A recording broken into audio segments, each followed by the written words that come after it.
What is up, everybody? Welcome back. Now, if you thought Washington politics couldn't get any weirder, just you wait. We've got a story that throws Trump, Epstein, and the FBI into a blender. And what comes out is, well, it's just pure chaos. So buckle up, and hey, while you're at it, smash that like and subscribe button, because you are not going to want to miss this. So it all kicks off with this absolute bombshell. The Speaker of the House, Mike Johnson, is just casually talking to reporters, and he drops this little nugget. He says Donald Trump was an FBI informant on Jeffrey Epstein. I mean, just let that sink in for a second. The Speaker is claiming Trump was an inside source for the feds. Wild, right? And the reaction inside the Trump camp was pretty much what you'd expect. Pure, unfiltered confusion. According to one senior Trump appointee, the response was literally, "What the fuck? What is he talking about?" Nobody had a clue where this story was coming from. It just appeared out of thin air. So where did it come from?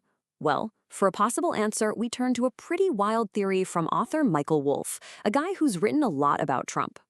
Wolff was actually on a podcast right when this story broke, and he claimed that insiders immediately pointed the finger at one person and one person only, Donald Trump himself. Wolff's theory is actually pretty straightforward. Here's how he says it went down. Step 1. Trump gets on the phone with Speaker Johnson. Step 2. He feeds him this story, probably with just enough of a tiny little kernel of truth to make it sound believable. And step 3, Johnson, wanting to help out, just goes and repeats it in public. But the real question is, why would Trump do that? Well, according to this theory, it was all about getting ahead of the story, a preemptive strike, if you will. With everyone talking about the Epstein files, the idea was for Trump to paint himself as one of the good guys, someone who helped the FBI before any potentially bad stories about his connection to Epstein could come out. It's a total offensive move. So now you've got this explosive claim out in the wild, and an even crazier theory about where it came from. You can bet the damage control operation kicked into high gear almost immediately. The official response to Michael Wolff's theory was, let's just say it wasn't subtle. The Communications Director Steven Cheung basically called him a lying fraud, so yeah, it's safe to say they were furiously denying that Trump planted this story. And while all that was happening, Speaker Johnson was in full retreat mode. He went from this huge claim about Trump being an FBI informant to something, well, a lot different. Now he's saying, oh, I don't know if I used the right terminology. He claims what he really meant was that Trump helped out by kicking Epstein out of his Mar-a-Lago club. That is a pretty massive walk back. And then, to put a nice little bow on the whole mess he created, Johnson just dismisses it all as much ado about nothing. Right, nothing to see here, folks. Move along, but not so fast. Okay, so Johnson has a new revised story. Trump helped the cops by banning Epstein from his club. But does this new version actually line up with the facts? Let's take a look. The news story sounds simple enough, right? Trump saw a problem and took action. It sounds good on paper, but when you actually look at the dates, things get, well, they get a little awkward. Check this out.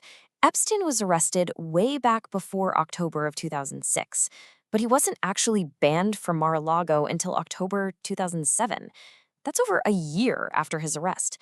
That timeline kind of complicates the idea that this was some swift, decisive action to help law enforcement, you know? So, after all the claims, the wild theories, the angry denials, and the awkward timelines, what is the final, official, on-the-record word from the White House about that original bombshell claim? There it is, short, simple, and totally unambiguous. The press secretary, Karoline Leavitt, made it crystal clear. At no point was Trump an FBI informant. It's a complete shutdown of the idea that started this entire circus. Okay, wow. That was a lot. We had a bombshell claim, a conspiracy theory, a furious denial, and a really messy retraction. So let's just try to lay this all out one more time. So here's the chaos in a nutshell. The Speaker of the House makes a crazy claim. An author says Trump himself planted the story. The White House absolutely loses it and calls the author a liar. Then the Speaker takes back his original claim and offers a new story. A story that doesn't really hold up when you look at the timeline. What a mess. So what do you all think is really going on here? Was this some kind of brilliant 4D chess move by a political mastermind? Or was it just total, unscripted chaos. I seriously want to know your theories, so drop them in the comments below. And that is the truly bizarre story of the claim that rocked DC for a few days.